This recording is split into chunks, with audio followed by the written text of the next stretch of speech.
प्रधानमंत्री जनजातीय उन्नत ग्राम अभियान चलाया गया है, जिसमें 63,000 जनजातीय गांवों का विकास किया जाएगा एवं 5 करोड़ आदिवासियों की सामाजिक आर्थिक स्थिति में सुधार होगा। पिछड़ों, दलितों, आदिवासियों और अल्पसंख्यकों के विकास के लिए आजीविका गतिविधियों के लिए रियायती ऋणों पर बेहतर पहुंच सुनिश्चित होगी। एकलव्य योजना के तहत 110 विद्यालयों में जनजातीय विद्यार्थियों के लिए समाज कक्षाएं, ये उनको अच्छी शिक्षा मिले, इस बात को ध्यान में रखते हुए 110 विद्यालयों में इस प्रकार की समाज क्लास लगाने की योजना सरकार ने बनाई। इन पिछले 10 सालों के प्रधानमंत्री श्री नरेंद्र मोदी जी ने ऐतिहासिक फैसले लिए। धारा 370 को हटाने से लेकर श्री राम मंदिर का निर्माण, 3 तलाक विरोधी कानून जैसे निर्णय प्रधानमंत्री जी के मजबूत इरादों का उदाहरण है।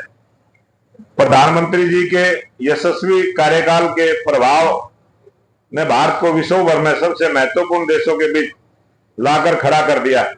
आज प्रधानमंत्री श्री नरेंद्र मोदी जी के नेतृत्व में भारत विश्व की आज 5वीं शक्ति के रूप में है, वही भारत तीसरी शक्ति बने दुनिया की, इसकी ओर भी आगे बढ़ रहे।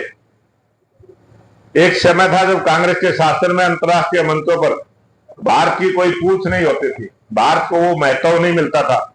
लेकिन आज प्रधानमंत्री नरेंद्र मोदी जी के नेतृत्व में देश इतना मजबूत हुआ है कि जब भी भारत बोलता है तो दुनिया सुनती है। विश्व भर में कहीं भी यदि 2 देशों में संघर्ष चल रहा हो तो शांति स्थापित करने के लिए दुनिया भर की ओर से आशा की नजरें भारत की ओर होती हैं।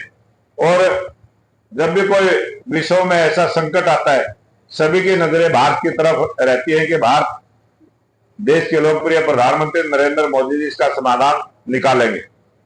प्रधानमंत्री श्री नरेंद्र मोदी जी भाजपा के प्रत्येक कार्यकर्ता के आदर्श है और भारतीय जनता पार्टी का प्रत्येक कार्यकर्ता प्रधानमंत्री नरेंद्र मोदी जी के नेतृत्व में देश हित के लिए दिन रात काम करते हुए 2047 तक भारत को विकसित राष्ट्र बनाने का जो संकल्प देश की जनता ने लिया है, जरूर इसको पूरा करने के लिए देश के सभी लोग आज अपना योगदान देने के लिए तैयार हैं। और मुझे पूरा विश्वास है कि 2047 आज का देश एक विकसित राष्ट्र बनेगा, मजबूत भारत बनेगा। और आज हरियाणा प्रदेश में भी जिस प्रकार से चुनाव चले हुए, हरियाणा प्रदेश में भी भारतीय जनता पार्टी के लाखों कार्यकर्ताओं की मेहनत से हरियाणा प्रदेश के 2 करोड़ लोगों का आशीर्वाद लेकर भारतीय जनता पार्टी की स्पष्ट बहुमत की सरकार इस 2024 के चुनाव में तीसरी बार भारतीय जनता पार्टी की सरकार हरियाणा प्रदेश में बनेगी और दूसरी बार हरियाणा प्रदेश के लोकप्रिय मुख्यमंत्री नायब सैनी जी मुख्यमंत्री की शपथ लेंगे।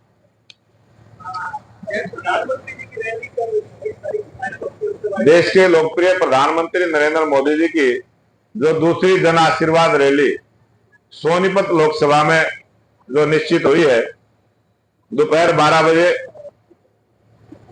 जन आशीर्वाद रैली 26 तारीख को होगी।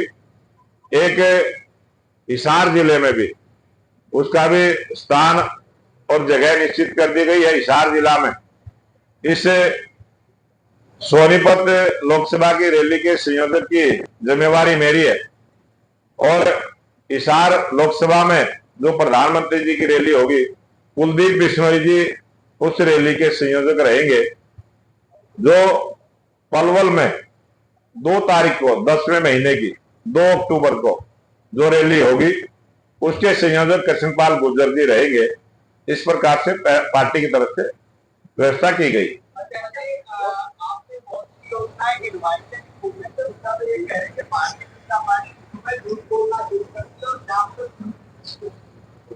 भारतीय जनता पार्टी के ऊपर जिस प्रकार का आरोप कांग्रेस के नेता लगाते हैं, विपक्षी और भी नेता लगाते हैं, आज हरियाणा प्रदेश की जनता जानती है, देश की जनता जानती है कि कांग्रेस ने इसे जो झूठ की और लूट की राजनीति की है। हरियाणा प्रदेश में कांग्रेस पार्टी ने झूठ बोलकर जो हरियाणा प्रदेश को भी लूटने का काम किया और उसका ताजा उदाहरण अभी जो उम्मीदवारों के नॉमिनेशन कांग्रेस पार्टी ने लिए, उसमें भी कार्यकर्ताओं को लूटने का काम किया। जहां उनको पता था कि सीटिंग विधायकों को टिकट देना है, वहां से भी कार्यकर्ताओं को लूटने का काम किया है। और कांग्रेस पार्टी ने जो झूठ बोली है, पिछले चुनाव में भी जिस प्रकार से उन्होंने संविधान को लेकर झूठ बोली, वो बात अमेरिका में जाके उनके नेता राहुल गांधी ने, उनके मुख से सच्चाई निकली, वो भी अमेरिका में जाके निकली कि एससी समाज के लिए और ओबीसी समाज के लिए जो आरक्षण की व्यवस्था है, वो उसको खत्म करने का काम करेंगे। और वो किसको देना चाहते हैं, कांग्रेस ने स्पष्ट करना चाहिए कि एससी समाज का और जो ओबीसी समाज के आरक्षण को खत्म करने की बात की है, इस आरक्षण को वो किसको देना चाहते हैं।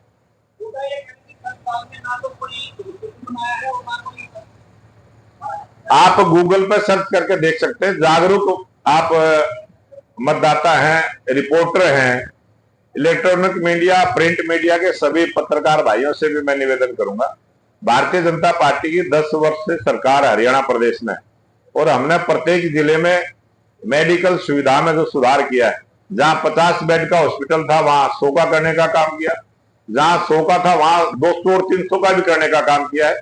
और प्रत्येक जिला के अंदर मेडिकल सुविधा देने का हमने काम किया। हमने प्रत्येक 20 किलोमीटर पर शिक्षा के लिए कॉलेज बनाने का काम किया, जो विकास के काम हुए। और ये आकलन भी कर सकते हैं कि 2014 से पहले हरियाणा प्रदेश में सड़कों की हालत कैसी थी, कितनी चौड़ी सड़कें थी, कितने किलोमीटर की सड़कें थी, ये आकलन भी ऑन रिकॉर्ड है। कांग्रेस के लोग झूठ बोलने में इतने माहिर हैं कि वो शर्म भी उनको नहीं आती। बिजली के बारे में, किसान को हर खेत को पानी देने के बारे में, और जब कांग्रेस का राज था तो उस समय 8 से 6 घंटे बिजली किसान को गांव में मिलती थी। आज हमने 18 से 23 घंटे बिजली देने की व्यवस्था पूरे हरियाणा प्रदेश में की है। बिजली में सुधार किया है, हर घर में नल से जल देने की व्यवस्था हमने की है। सड़कों के मामले में आज हरियाणा 1 नंबर पर है। जितने नेशनल हाईवे हरियाणा में बने और बाकी देश से हरियाणा सबसे आगे। और रोजगार के मामले में जिस प्रकार से कांग्रेस पार्टी का 10 साल का जो शासन, उन्होंने 86,000 बच्चों को रोजगार देने का काम किया। हमने 1,44,000, ये ऑन रिकॉर्ड, जो हमने 1,40,000 युवाओं को रोजगार देने का काम किया, बगैर पर्ची खर्ची के मेरिट के आधार पर नौकरी देने का काम किया। वहीं हमने 1,20,000 कच्चे कर्मचारियों को भी नियमित करने का काम किया। हमारी सरकार की बहुत सारी ऐसी उपलब्धियां। आज भारतीय जनता पार्टी की सरकार से प्रत्येक महिला का जो सम्मान हमने करने का काम किया, किसान को जो सम्मान देने का काम किया, युवाओं को रोजगार देने का काम किया, और गरीब कल्याण की योजना गरीब के घर तक जो पहुंचाने का हमने काम किया। ये हमारी सरकार की बहुत बड़ी उपलब्धि।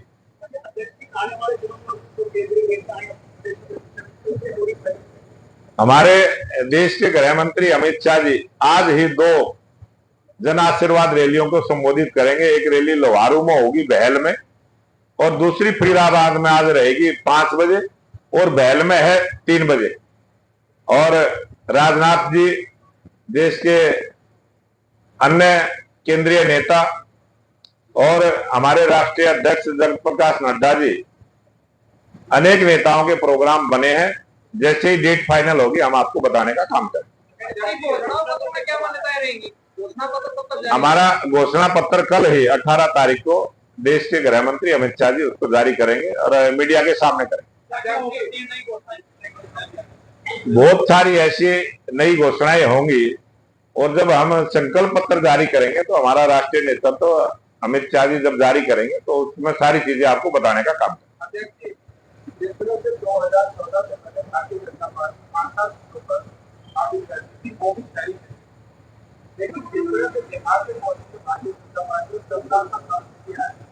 भारतीय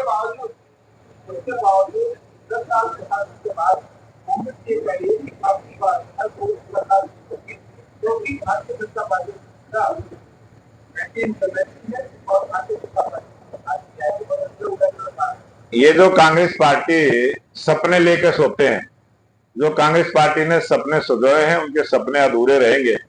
और आज देश की जनता ने जिस प्रकार से लोकप्रिय प्रधानमंत्री नरेंद्र मोदी जी के नेतृत्व में तीसरी बार देश में सरकार बनी, उस समय भी कांग्रेस ऐसे ही बोलती थी। और हरियाणा प्रदेश में भी तीसरी बार भारतीय जनता पार्टी की सरकार बनी और हमारी पार्टी 2 से स्पष्ट बहुमत पर पहुंची है। 2 से 303 तक हम पहुंचे हैं। आज भी 2 से हम 240 पे हैं। और इस देश का नेतृत्व किस प्रकार से भारतीय जनता पार्टी की सरकार अटल बिहारी वाजपेयी जी के समय में भी आप सबने देखी है, किस प्रकार से पूरी दुनिया में भारत विकास की दौड़ में सबसे आगे बढ़ा। और अब 2014 से देश के लोकप्रिय प्रधानमंत्री नरेंद्र मोदी जी के नेतृत्व में जिस प्रकार से देश आगे बढ़ा है, दुनिया भी भारत का लोहा मानती है। आज आर्थिक दृष्टि से 5वें नंबर के हैं और तीसरे नंबर पर जाने में बहुत समय नहीं लग रहा है, बहुत जल्दी तीसरे नंबर पर देश होगा, आगे बढ़ रहे हैं। और जिस प्रकार से कांग्रेस ने जो सपना सोचा है सरकार बनाने का, अभी तो उनको यही नहीं पता उनका मुख्यमंत्री कौन होगा। अभी तो जिस प्रकार से उन्होंने कुमारी शैलजा का अपमान करने का काम किया है, किस प्रकार से भारतीय जनता पार्टी एकजुटता के साथ हरियाणा प्रदेश में लगी है, तो वही कांग्रेस में बहुत भारी विद्रोह है, बहुत भारी उनमें गुटबाजी है। और उसका ताजा उदाहरण अभी जिस प्रकार से कुमारी शैलजा के बारे में बयानबाजी उन्होंने दी है, वो सबके सामने।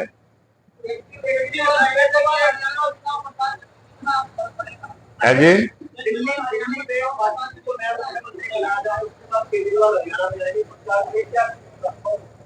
केजरीवाल जी ने जो बात पहले बोली थी कि आरोप लगते ही मैं कुछ ही छोड़ दूंगा, और खूब चिल्ला चिल्ला कर बोलते थे, मीडिया के सामने बोलते थे, मंचों से बोलते थे। और जब जेल से ही सरकार चलाने का जो रिकॉर्ड उन्होंने बनाया है वो सबके सामने है। वो जो कहते हैं वो करते नहीं है, उसके उल्ट करते हैं। बड़ी बड़ी झूठ बोलने में वो माहिर हैं। और वो हरियाणा में अभी आएंगे तो हरियाणा की जनता उसका जवाब देगी। उनका कोई भी अभी जब तक मुख्यमंत्री ना बने, जब तक उनकी बातें ऐसे ही होती हैं, हवा हवाई बातें होती है उनकी। वो कौन बनाएगा, वो सच्चाई किसी को बताते भी।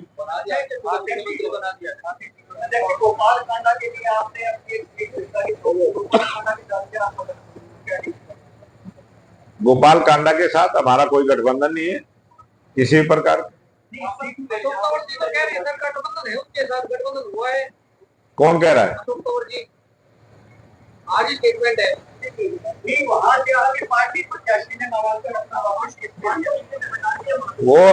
वो प्रत्याशी ने जो नामांकन पत्र वापस लिया है उसको आज बुला के बातचीत करेंगे। तो उसके वापसी के बाद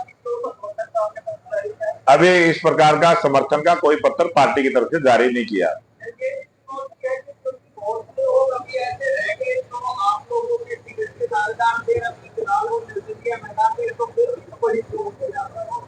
आज कोई भी भारतीय जनता पार्टी का जो पदाधिकारी है, हमारा नेता है, कोई भी निर्दलीय उम्मीदवार में नहीं है। वो सब से बातचीत करके उन सब के फार्म उठवा दिए गए।